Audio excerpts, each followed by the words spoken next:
and this is a talk given by Amélie Ancelle, who joined Energy Cities in 2021, and prior to that she worked for the European Renewable Energy Associations. A very warm welcome, and the floor is yours. Thank you very much. Good morning, everyone. Good morning also online. I'm very happy to be able to speak during this final event of the Replace project, and I'm even happier to be able to bring a bit the local authorities' perspective, and especially what role district heating can play in terms of accelerating the decarbonization of heating systems. Before diving into the topic, just a few words about Energy Cities. So we are a network of cities, as you can imagine. We have more than 2,000 members across Europe, so in more than 30 countries, meaning we go beyond the EU borders. And I said we are an association of cities. Yes, so we have local governments as members, but also municipal companies, local energy agencies, and also collective members such as NGOs or other municipality networks at national level. What we do is really, we believe that to be successful in the transition, it needs also to happen locally. And for it to happen locally, we really want to strengthen the role and the skills of local governments in transitioning towards climate neutrality in fields like energy, of course, but it's also a broader approach about local governance, about local energy production, about food production, and about a resource-wise economy. So we really want to cover a broad vision of the transition towards climate neutrality. But here I'm here to focus about energy, and more precisely, I would like to mention a project in which we are involved. It's also a Horizon 2020 project, which started in 2020, and which is Decarbonization City Pipes 2050, and which really aims at designing transition roadmaps to phase out fossil fuels from urban heating and cooling. And I was very happy when I got contacted to take part in the Replace project, because I think there are really synergies between the two projects, and we could learn from each other and also see how we can take it further in terms of decarbonizing the heating systems. So, Decarbonization City Pipes 2050, it gathers 7 cities. It's a project which is coordinated by UIV, Urban Innovation Vienna. We also have some academic members, and we are here as Energy Cities as well. The 7 cities, you can see, are Bilbao, Bratislava, Dublin, Munich, Rotterdam, Vienna, and Winterthur, and they are in very different situations when it comes to heating systems. So you can see the share of gas is not the same. Some of the cities already have a district heating in place, others don't. The share of oil is also different according to the city, and they have all a climate neutrality goal, which varies from 2035 from Munich to 2050 for most of the others. And also in terms of ownership of the grid, you have very different situations, be it private grid or public, private, and etc. So really we have diverse situations, diverse partners, but they are all linked with one goal, which is going towards 100% decarbonized heating and cooling system by 2050. And they will choose very different also strategies, but what is interesting to say is that amongst their strategies, all of them bet on district heating as a key enabler for their heat transition, even the 2 cities who will be starting from scratch because they have no system currently in place, or at the time there was no system in place. So what they do, or what we are doing actually, well, we want to really equip cities with the know-how, the capacity, and the mandate to act. And to do so, we want to have a whole decarbonization strategy in place. This means looking at what's the current situation within your city, what will it be in the future, and what you can do to make sure that your decarbonization will happen and will go through. And the main element we are focusing on is really we don't want any more fossil gas, and especially not fossil gas boilers. This is something everyone is agreeing on, but it's easier in some cities than in others. For instance, in Bilbao, where they are still relying on some oil boilers. The idea was really to leapfrog from oil to renewable, but it's still very complicated from the municipality side, and they still see gas as a bridge between the 2 changes in the fuel. So the project really tries and help them see, okay, how can you avoid and really say goodbye to gas? We also embrace a multi-level aspects. Of course, we look at the EU and the national policies because you need to be given kind of a big vision, the strategy, the big picture. Where are you going? What you're going to do? These are the big lines to follow, but also at local level, because heat and especially district heating, is really a local matter. So there are things which can be done at local level, which are already been done, and you need to take them into account to also connect the different strategies and avoid having a national or European one saying we're going that way, while at local level the reality is very different, and something which was already been done could actually be lost or be really hindered in progress. So we also do, it's a lot of building up planning and implementation capacity in each city. And this is very important. So of course planning is key. You need to know what you will do and when you will do it. But the aim is really not to stop there, not to say, okay, I have my plan, I put it on the shelf and then I'll see what happens. We really want to go further and with the project to go in the implementation phase. Okay, what's the next step? How do you start? Because it should not stop when the funding stops. You really need to be able to then move further and make it real, your decarbonization strategy. And a key element also in that is that we believe a lot into mutual learning. As energy cities, we're in charge of the capacity building, amongst other things in the project, and really this is a key aspect of the topic, that we want everyone to be able to share their experience, to learn from each other, be it the 7 cities here, or also from other cities who have experience maybe in co-creation, in heat communities, in using waste heat, in using geothermal. We really want to explore every possible solution to inspire the cities, give them some keys, some ideas of what could go in their plans so that we are sure that they are taking into account all possible solutions to move as fast as possible towards decarbonization. I mentioned previously that we want to go through a whole decarbonization strategy, and this goes within 3 steps. We call it the triple jump to readiness. So it starts with the heating and cooling outlook, which every city provided, which is basically, okay, what do I have as renewables now? What will I have in the future, be it 2050, 2040, and 2035, according to your climate neutrality target? And what's there? How can I see what's my heat demand, what's my future heat demand, how can I cover it with renewables and etc. This is really the what's here. Then you go to a more spatially differentiated approach, which is where can I put everything in place? Where does it make sense? And we really insisted, and all cities are also trying to undertake this approach of district approach, really to see one solution several solutions actually can fit in one district. What will we choose? What will we prioritize? And how to make sure that what works for one district maybe does not work for another one, but you still have a solution for this one. So this is the planning part. And the last part, the one actually in which the cities are currently involved, and this should soon be done with that, is the transition roadmap. So it's the when, it's the how do you make all your planning happening in terms of what are the actions to take, what are the policies you have to work on, what's the timeline, what's the responsibilities. It's really the implementation. How will you make it happen and make sure it's there and it will work? To give just a concrete example, I chose the example of Vienna. I did not realize there would be many Austrians, so apologies for speaking about Vienna, which you know probably better than me, but okay.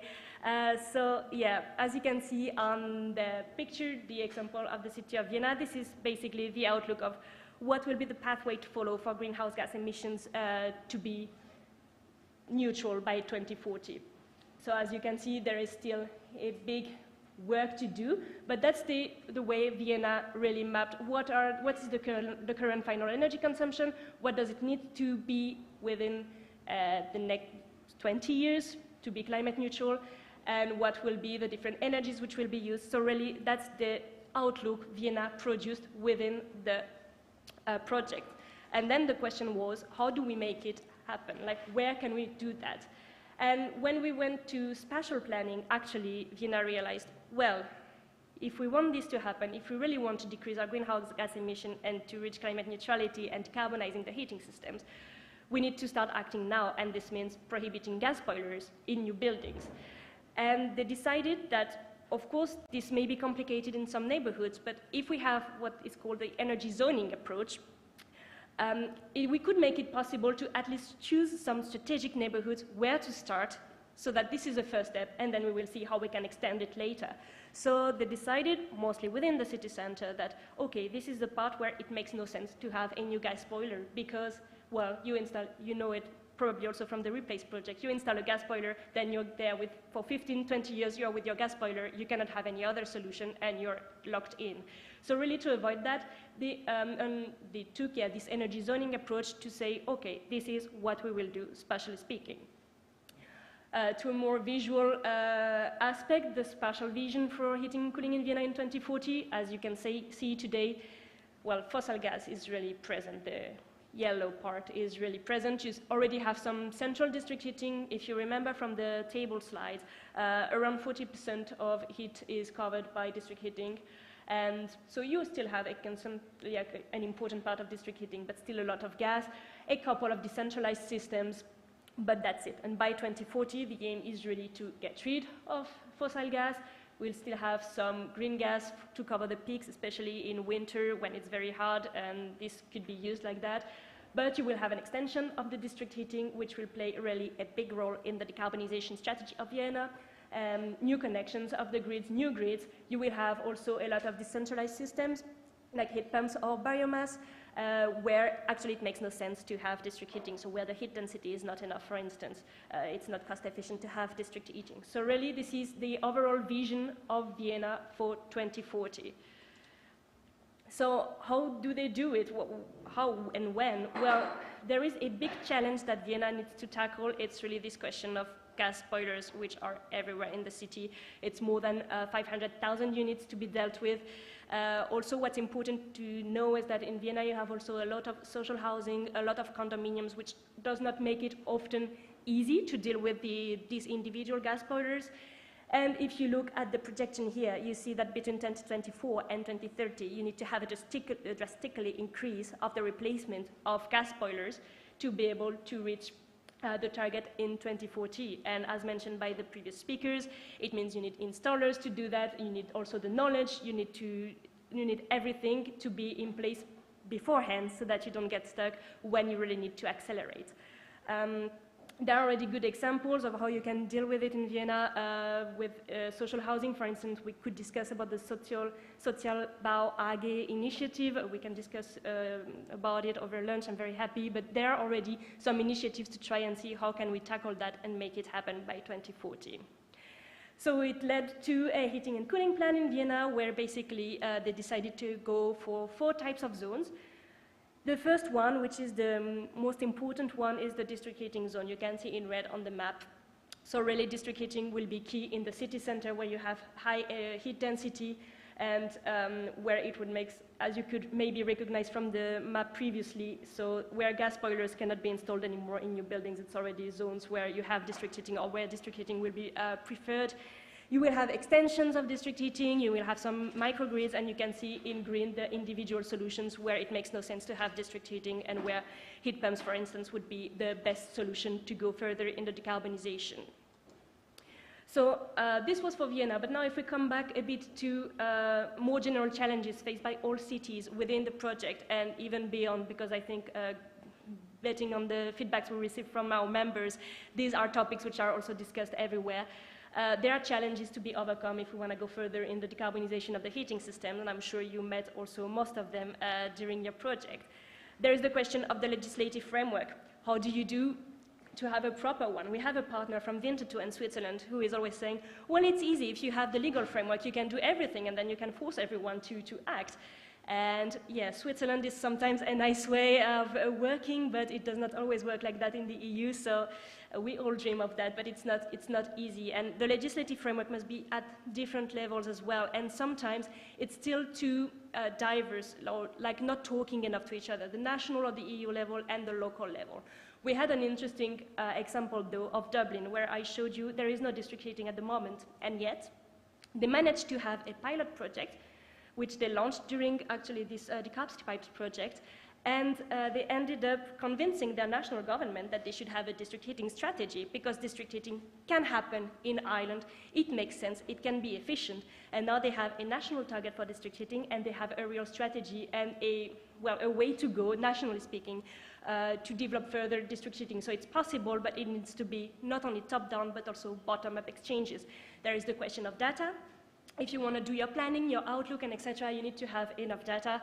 The question is, when is it enough data? And at some point, you need to also accept that maybe you don't have everything you need, but maybe you have enough to extrapolate a bit. Maybe you have some tools to help you, because if you always wait for 100% data, you will never make a step forward. So it's important to think, okay, maybe I'll do some feasibility studies later to then adapt a bit my work. There is the question then of skills. Of course, we mentioned a lot of skills in terms of professionals like manufacturers and etc., but there is also skilled staff in municipalities, so enough staff and enough skilled staff. If you want to develop a district heating network, you need to have the person in the municipality who knows the technology, who is able to do the tendering, who is able to develop the plan district by district, then who is able to follow the implementation, who is able to communicate with different actors, because it's not only about your energy department, it's also about other departments, such as, I don't know, the urban department. Do you have plans to make some works there where we could actually install some district heating or maybe extend it? With the social department and the social housing corporations, because it also has an impact on your citizens. You need to talk to the economic actors.